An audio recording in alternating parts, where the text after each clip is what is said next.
Hey, welcome to Tutorial Lore. This video explains what the Greystar Resident App is and how it's positioned.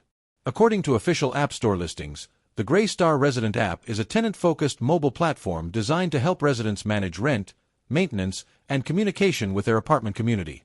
It provides a centralized way to handle common housing tasks directly from a smartphone, including payments and service requests. This video is an informational overview based on publicly available descriptions. It does not guarantee app performance or user satisfaction, which can vary based on individual experience and updates. Based on official descriptions, the app allows users to pay rent with features like one-time payments, recurring autopay, and one-tap payment options. It also includes maintenance request tools, where residents can submit issues, attach photos, and track service progress through the app. According to official information, the app provides communication features that allow residents to contact their property directly, including after-hours routing when offices are closed. The app sends push notifications and reminders for rent payments, helping users stay on schedule.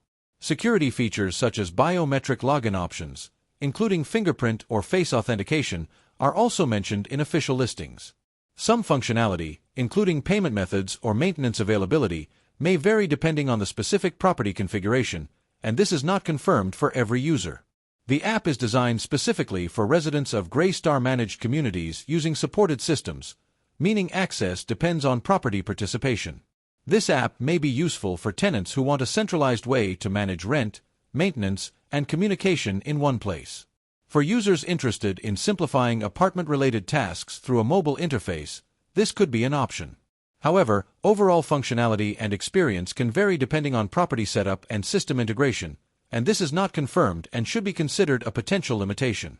Whether this app is worth using depends on individual needs and preferences. If you found this video helpful, feel free to drop a like.